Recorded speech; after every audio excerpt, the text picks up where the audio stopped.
किशोरावस्था बच्चों के विकास की तीव्र अवस्था होती है। इस अवस्था में बच्चे बहुत तेजी से विकास करते हैं। बच्चे एक दूसरे से बातचीत करते हैं, बच्चे अच्छा लिटरेचर पढ़ते हैं, बच्चे इस अवस्था में अपने कैरियर की चिंता करते हैं। तो इस अवस्था में बच्चों का बोलचाल एक व्यस्क की तरह होने लगता है। तो आज का हमारा विषय है कि किशोरावस्था में भाषा विकास कैसे होता है। Language development in adolescence stage. किशोरावस्था में बच्चे अपनी भाषा को अधिक साहित्यिक बना लेते हैं।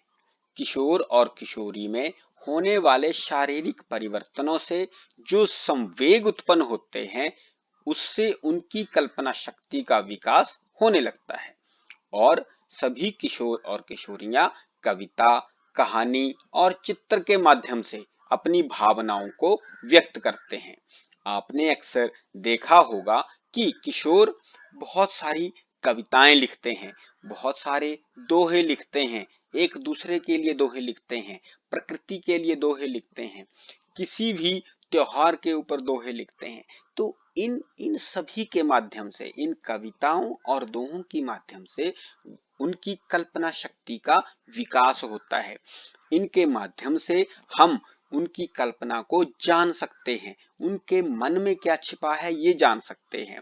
तो इस अवस्था में इन भावनाओं को व्यक्त करने के लिए वो एक सटीक भाषा का प्रयोग करते हैं। सभी किशोर और किशोरियां आपस में जब बात करते हैं तो वो ऐसे शब्दों का प्रयोग करते हैं जिन्हें वो सीख रहे होते हैं या जिन्हें वो सीख चुके होते हैं, जो उन्हें अध्यापक ने कक्षा में पढ़ाया होता है, जो अध्यापक ने उनको कक्षा में सिखाया होता है। नए नए शब्दों का प्रोनाउंसिएशन, नए नए शब्दों का अर्थ, उनको वाक्यों में प्रयोग करना, लंबे लंबे वाक्य बनाना और उनको बोलना सीखना, इस प्रकार की क्रियाएं किशोर और किशोरियां आपस में करते रहते हैं। उनकी हम जनरल डिस्कशन में भी इस प्रकार की भाषा को देख सकते हैं, ऑब्जर्व कर सकते हैं।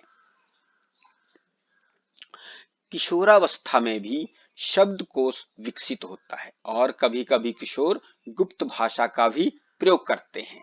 यह भाषा कुछ प्रतीकों के माध्यम से लिखी जाती है, जिसका अर्थ वे ही जानते हैं जिनको कोड आता है। भाषा विकास का प्रभाव उसके चिंतन पर भी पड़ता है। हम अक्सर देखते हैं कि भाषा जो है वो कोड के माध्यम से भी होती है। जैसे किसी को टाटा करना, इसका मतलब वो सी ऑफ कर रहा है, वो जा रहा है।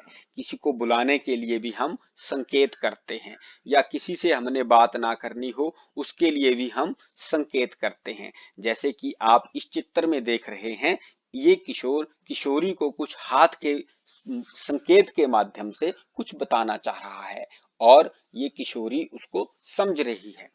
तो जैसे हम देखते हैं कि संकेत भी भाषा का एक सशक्त माध्यम है।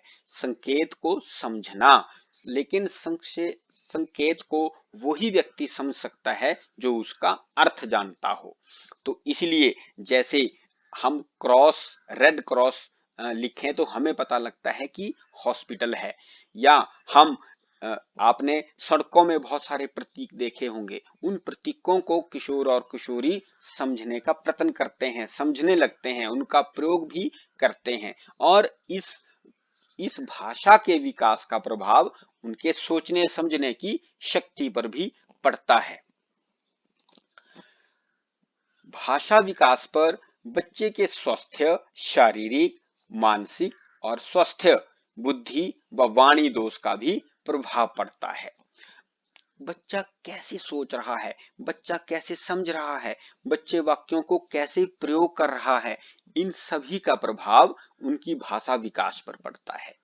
फिर वाणी दोष क्या है? अगर हमने किसी को अपशब्द भी बोलना हो, या किसी को हमने माना एक सिचुएशन में आपके सामने रख रहा हूं, हमारे कमरे में कोई हमारी अनुमति के बिना आ जाता है और हम चाहते हैं कि उसे हमने कमरे के बाहर निकालना, तो हम कैसे हम कैसे उसको कहेंगे कि कमरे से बाहर चले जाओ? अगर हम सीधे उससे बात करेंगे कि देखो भाई कमरे से बाहर चले जाओ, तो इससे हो सकता है कि उसको बुरा लगे, उसका उसके दिल पर बुरा प्रभाव पड़ जाए, उसको हर्ट फील हो।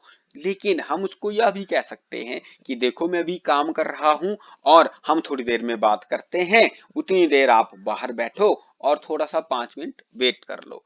उससे क्या होगा कि आपने अपनी बात भी कह दी और वो व्यक्ति बाहर भी चला गया और उसको बुरा भी नहीं लगा। तो अगर हम इस प्रकार के कटु शब्द उसको बोलेंगे, उसको हम बोलते हैं वाणी दोष।